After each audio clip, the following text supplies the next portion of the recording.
Hello everyone and welcome back to my opinion. And in the battle between the two unbeaten sides, India have won this game by 4 wickets and have gone 5-5 in this campaign thus far. And it's the first time India have beaten New Zealand in an ICC event in 20 years. On the 11s of both teams starting off with New Zealand, they went with the same team that I thought they should go with in the previous video. And on India, they played Suryakumar Yadav instead of Ishan Kishan. Now, I was surprised with this decision because first of all, going to the game, there was a bit of a rumour on both those two where Ishan Kishan had been stung by a bee a day before the game, and Suryakumar Yadav had been hit on the wrist in a net session and was cleared to play this game. They could have played either of them, but I thought since they'd backed Ishan Kishan all this time to play at 5, and that too, when you're facing Mitchell Santner and Rachin Ravindra, the left-arm finger spinners turning the ball into the left hand, Ishan Kishan may have fancied his chances. And because of those two reasons, I would have gone with Ishan Kishan to play instead of Suryakumar Yadav, even though the latter batting at 6 wouldn't have been a bad option. And I expected them to go with Mohammad Shami in the absence of Hardik Pandya.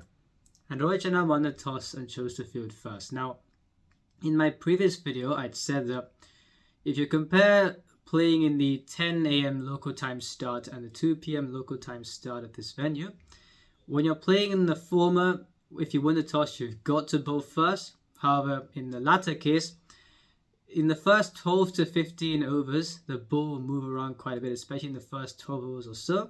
And after that, it becomes a lot easier to bat. And this happens in both innings. So whenever you do bat, it would be difficult and you face the same roadmap throughout the innings. And that's why I thought, whether India bowled first or batted first, I thought they had the goods to win this game. And it was a case as to whether they thought there'd be dew or there wouldn't be dew in the second innings. And on the day, I did think India should bat first, but even when bowling first, I thought they would be in the game. And in New Zealand's case, if they got past the first 10 or 12 overs and then they kicked on from there, if they got around a 300 score, I thought with the seamers bowling under lights in the first 10 or 12 overs in the second innings, it would be a difficult chase for India. So India, after making that decision, they had to make sure they curtailed New Zealand to less than that 300 or even 280, 290 mark. The Indian seamers are very good up front, with Jasit Bumrah setting the tone with the first over maiden. And the first player to be dismissed was Devon Conway off the bowling of Mohammad Siraj, where he clipped the ball straight to Shreyas Iyer, who was standing in front of square on the leg side. I'd said in my previous video that the 3 frontline seamers for India would be looking to go full tilt at the New Zealand batsmen, especially in these conditions, in the first 12 overs or so, where you'd get a lot of purchase. And this New Zealand middle order looks okay on paper, but without Kane Williamson, there's some fragility there. And when Devon Conway was dismissed so earlier on the pitch, we thought India were on their way to unearthing that fragility. 19 runs were scored in the first 8 overs, with 1 wicket being lost. And in the first ball of Mohammad Shami's quota, Will Young played the ball onto his stumps. And with 2 players who've been in good form of late and are equipped into dealing with pace bowling in challenging conditions, with those players being dismissed, you thought, how would a fragile New Zealand middle order go? And yes, the rest of the over where Mohammad Shami picked up that wicket, it went for 7 runs. But the over that I thought changed the momentum and set New Zealand on their way was the next over where Mohammad Siraj, I think in a span of 5 deliveries, he bowled 2 wides, then conceded a boundary, then bowled 2 wides. You saw against Pakistan, and I've mentioned this quite a few times, where Mohammad Siraj does have a temper, and if he goes to runs up front, where in this case, I think he only gave about 16 runs or so in 5 overs, so even then he was still good.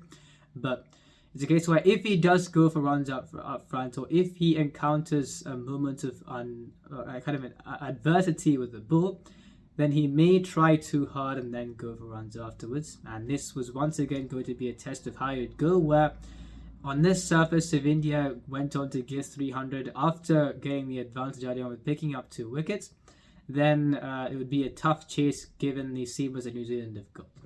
And the partnership that followed, 159 runs were scored in just over 25 overs. Both batsmen looked in control, Rachin Ravindra 75 of 87. And the 2 shots that I thought were especially good to see was early on in his innings, where he played a cover drive on the up of the bowling of Mohammad Shami and then one off his bowling straight down the ground. He's been in good form in his ODI career thus far, and not too long ago he was batting at 7, bowling a few overs, for example, in the England series. And since the Pakistan warm-up game where he scored a brisk 97, he's been batting at the top of the order when he's got the opportunity and has played very well. So well done to him. and Darren Mitchell 130 of 127, and both those two were the innings for New Zealand in the end. And they had to go well simply because if a third wicket had fell before the 15th over was up, you saw even after the foundation was set, the fragile middle order rhetoric did show up when the third wicket fell. And had a third wicket fallen before the 15 over mark was up, this game could have gone very differently and may have ended sooner than it did. So both those two played very well, and I thought with them attacking Kuldeep Yadav, I've said before for this Indian side, with Kuldeep Yadav being that offensive spinner and Ravindra Jadeja being the defensive spinner, what did they do? They attacked Kuldeep Yadav. He went for 48 runs in the first 5 overs that he bowled. After the first 12 overs, you've got a case where Rohit Sharma held back Jasprit Bumrah once again after bowling 4 overs up front. So you've got Mohammad Siraj and Mohammad Shami. Is their strongest suit bowling in the middle overs in this format of the game? You wouldn't think so. Even though Mohammad Siraj bowled some cross-seam deliveries against Pakistan, and that's how he got a couple of wickets, he didn't do that as much today. Mohammad Shami's strongest suit in this format certainly isn't bowling in the middle overs. And if you attack Kuldeep Yadav, is Ravindra Jadeja going to be that attacking threat from a spin bowling point of view? No, he isn't. So with some catching opportunities not being taken, and with the case where New Zealand were attacking the bowlers that India were bowling, attacking Kuldeep Yadav, he went for 48 runs in his first 5 overs. Then New Zealand in this partnership were well on top. And what did I say? 125 for 2 in 25 overs at this venue would be the ideal platform. They got to that point and they were going well after that as well. They scored 53 runs after that point, after Rachin Ravindra was dismissed of the bowling of Mohammad Shami. And it was vital that the New Zealand got that far, because afterwards Tom Latham went back to a fuller delivery that skidded on from Kuldeep Yadav. He was dismissed. Glenn Phillips then dismissed off the bowling of Kuldeep Yadav again, and credit to him where after giving 48 runs in 5 overs, he then finished at 2 for 73 in his 10, only gave 25 runs, picking up 2 wickets in the last 5. And Jasprit Bumrah, Mohammad Shami came back onto bowl as well, Mohammad Shami picking up a 5 for overall. And New Zealand, who were 243 for 4 with 6 overs to go, ended up with 273 all out in 50 overs. I thought if the score went above 285 or so, I thought India would find it difficult, considering the purchase on offer in the first 12 overs, and you've got the New Zealand seamers as well. So it was good from India that they didn't go above that 270 odd mark. Had they took their opportunities, maybe this collapse would have started earlier, and this would have been a completely different game. But with that partnership blossoming the way it did, I thought India curtailing things, it was good from them. Mohammad Shami, a 5-fer. We've seen what he's done off late, a 5-fer in the recent series against Australia as well. And I think the bowling stocks in India and the bowling stocks in this squad are that good that you've got players such as Mohammad Shami sitting out because Siraj and Bumrah are bowling that well. So he showed his class once again. In my view, if you exclude the return of Jasprit Bumrah, Mohammad Shami has been the best fast bowler in the world in the last couple of years in all formats. And but expectedly he delivered today as well. And like I said, from an Indian point of view, with the catches going down, they'd think, yes, we curtailed them in the end, but had we took our opportunities, then maybe this collapse would have started earlier, and we may not have been chasing even this kind of a score in the second innings. And finally, before I go into the Indian bowling card, I'd like to say, when selecting players to play international cricket, teams should look to incorporate a bit of what New Zealand do into their selection process, where for most selection committees, they select based on stats. And I'm saying this with however possible, to whatever extent it's possible to incorporate the process I'm going to talk about, they could do that. Now, if you're looking at a country like India, for example, where there's so many cricketers and some players average ridiculous amounts in the first-class circuit with the bat and don't get picked. In New Zealand, however, Rachin Ravindra averages in the mid-30s in list A cricket. Darren Mitchell, before the T20 World Cup in 2021, I saw his stats, he didn't pull up any trees. And you've got a case where I think Tom Blundell was drafted in after not doing too much in domestic cricket. And with all those three, Rachin Ravindra has been very good in his short order career thus far. Darren Mitchell has been outstanding in all 3 formats, and Tom Blundell has been very good at number 6, where him and Darren Mitchell have bailed New Zealand out in Test cricket. And it's a case where they recognise the traits in players more than the stats. And as an outside viewer who doesn't really follow New Zealand domestic cricket, you think, right, what have they seen in this player when you haven't seen them play before? And then you watch them play over 1 or 2 years, and you think, and in the case of West Indies, they're even less than that, and you think, right, this player's got some character and class. And whoever New Zealand select, and especially what you've seen these three names, they seem to have that. They seem to have the knack of selecting players where there's not a huge influx of cricketers in New Zealand, but they realize that you've got to look past the stats at times and look at the characteristics of certain players. And I feel while incorporating the stats and the characteristics, other sides can look to optimize their ranks as well, where with the greater influx of players in other countries, I think incorporating both these methods will only improve the outputs of national sides. So it's something that New Zealand do very well, and that's why in ICC events, you've seen they're always able to, most of the time, able to make the knockout stages. They've made the knockout stages in the last few events, whether it be in the T20 World Cup or in the ODI World Cup, and deservedly so. They've got a knack of recognizing the positive traits in players, and when they're given a platform to perform, they excel. On the Indian bowling, Jasprit Bumrah and Mohammad Siraj 1 for 45 in their 10. Bumrah bowled 4 overs up front and was held back to bowl in the latter part of the innings. He gave 34 runs in his last 6 overs, picking up the wicket of Mark Chapman.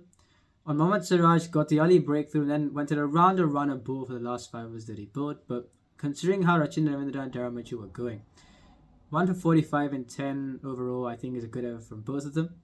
Mohammad Shami, an excellent 5 I've said in the previous segment that I feel excluding Bumrah's return, he's been the best fast bowler in the world in the last 2 years across formats, and another very good performance today. Ravindra Jadeja, none for 48 in his 10. Now, he was on none for 18 in 5.2 overs, I think, and then went at around a run and ball from then on.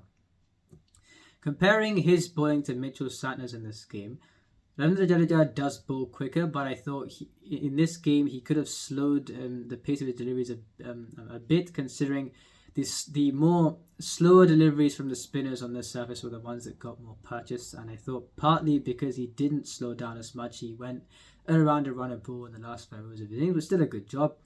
And 2 for 73 in 10 for Kuldeep Yadav, where in the last 5 overs he took 2 wickets, giving 25 runs. And I'll say this again, India were able to restrict New Zealand because they played 5 frontline bowlers.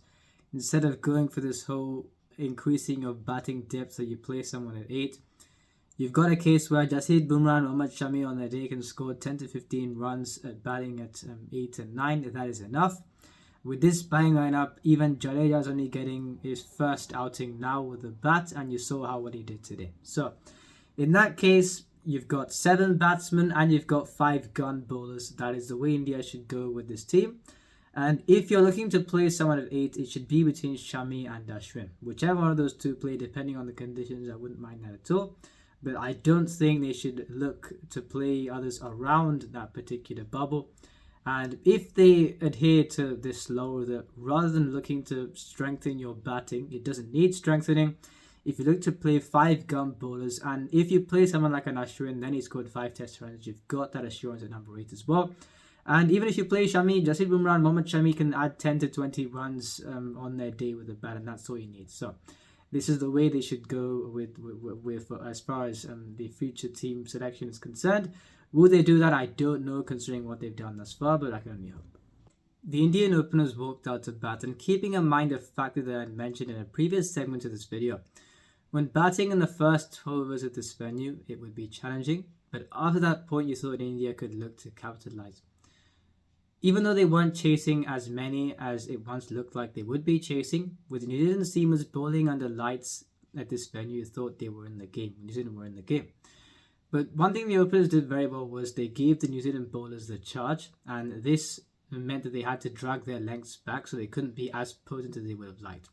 Matt Henry beat the bat a couple of times, but I thought the shot that set the tone was after Rohit Sharma was beaten off the bowling of Matt Henry. He charged down the track the next delivery and hit an 89-meter 6 over long on. And because of this method, India got to 63 without loss after 10, dominated a crucial phase of the innings, and both openers were relatively in control. And Rohit Sharma, he scored 5 centuries across the group stage in the previous World Cup, and He scored a century in this one and an 86 against Pakistan, but I will say he should have had 4 centuries in the first 5 games.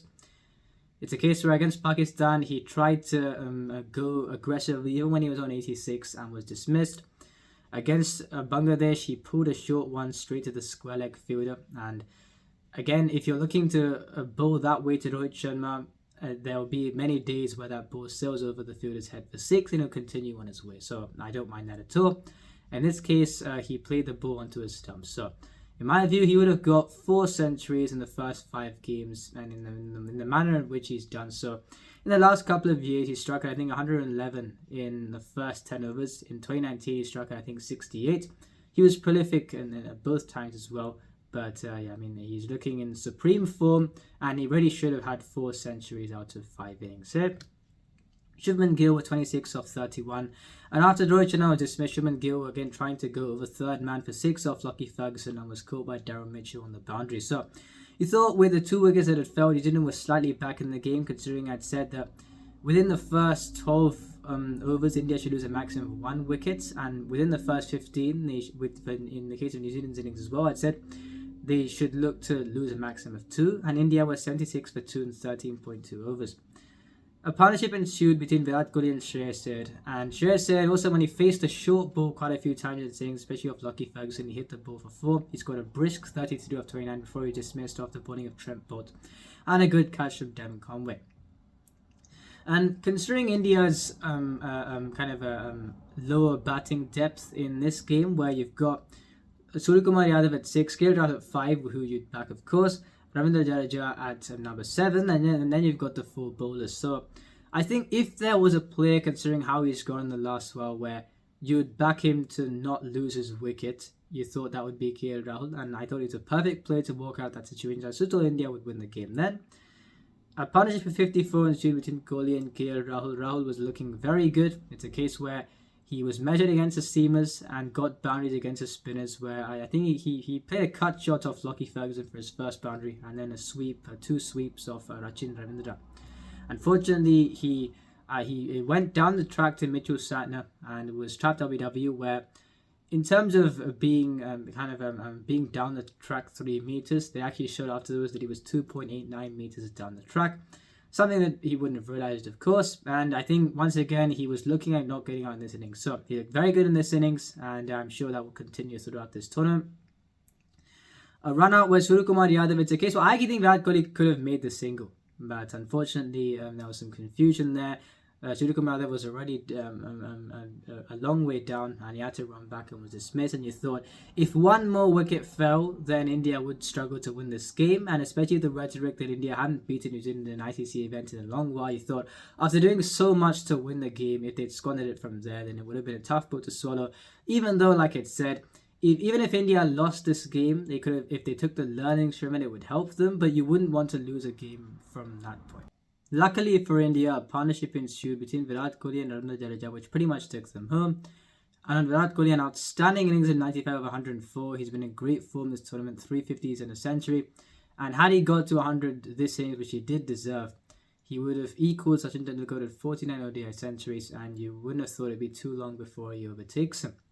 And I think he was the anchor for this innings, because you're looking at the top 5, everyone got starts but couldn't kick on. And this did catch up with India, where from being 120 for 2, they were 182 for 4 and 191 for 5. So they lost 3 wickets for 71 runs, where you've got a batsman short in the side, but Hardik Pandya isn't playing in the side. And you've not even got an Ashwin there as well, where Shami and Bumrah can add about 10-15 runs at the end, but I don't think you could back them to walk out in that early in the game. So Kohli and Jadeja had it all to do, but I thought Virat Kohli remaining there throughout, he was the anchor that the other players batted around, and he really did deserve 100 today. I'll still say about the milestones thing, where in this game, yes, there was only 5 runs to get, but I feel in the 1 run that he could have taken before he was dismissed, he should have taken it, because there was still a situation where if he was on 96, he could have hit a 4 or a 6 to win India the game and still get a century. So I feel he should have taken the run there, because pretend Mohammad Shami had been dismissed, then Bumrah, and you're thinking, right, there'll be a lot of pressure on Jadeja, even if he has to get about 3 or 4 runs at the end. But if the others get out, then it would be tough for Jadeja. So that's the reason why I thought he should have run the extra 1 run or so when he had the opportunity to do so. But he deserved 100 today, and yeah, an outstanding innings from him. And it was heartening to see Ravindra Jadeja score the 39 that he scored. I said before that even though he hasn't been at his best with the bat in the last 2 years in white ball cricket, we've seen what he did in the IPL final for CSK, and I said I'd back him in these moments, and today he played very well. 39 of 44. Effectively, he didn't give a chance to the opposition. There was one case where the ball went comfortably over the boundary rope, where he took on Rachin Ravindra and hit him for 6, and Mark Chapman lost his footing near the boundary, but the ball went comfortably over the boundary rope anyway. So, a chanceless innings, and there was one where he once again showed that you can rely on him in these type of moments. So, a very good win for India, and they've beaten New Zealand now for the first time in 20 years. The only bowler for New Zealand who you thought was kind of after the first few overs for the seamers, where even then the Indian openers nullified that threat. Mitchell Santner 1 for 37 and 10, and I thought compared to Ravindra Jadeja, he bowled a lot slower, and that's why he got the purchase that he did. Rachin Ravindra looked okay at times, but when you've got a case where India have got Kuldeep Yadav and Ravindra Jadeja as 2 frontline spinners, if you haven't got 2 frontline spinners in India and you're competing with subcontinental sides, especially teams that are doing so well like India is, then you would struggle after a while. And they've got Sodhi, but I don't think if they want to play 3 seamers, I don't think they can play Sodhi as of now. So they had to go with Rachin Ravindra and Glenn Phillips. Both those two didn't bowl. Even Rachin Ravindra didn't bowl badly as such. It's just a case where the demands were too much. When you're dealing with this Indian side, you've got to go with 2 frontline spinners in your side. So in New Zealand, I'd still say with 273, there was good partnership between Rachin Ravindra and Darren Mitchell. Both those two playing very good innings. And even without Kane Williamson, they are proving to be a decent batting side, where even though it looks fragile on paper as far as the middle order is concerned, they went well against Afghanistan after being 126 for 4. Got to 273 here, but even then they failed to capitalize at the end. So, and they've got a bowling attack where still you wouldn't back against that attack. So I still wouldn't say there's too much to really panic about from a New Zealand perspective. They've won 4 games before this. I still think they've got games such as Australia, where I think they'll find it tough to win that game, and I thought they'd find it tough to win in the games against India and Australia, but I do back them to qualify in 3rd place, and yeah, both these sides are still looking good at the halfway stage of this tournament. So let's see how the games go in the future for both these sides. But a very good win for India. If you enjoyed the video, please like and subscribe, share the video with friends. Remember, this is my opinion. What's yours?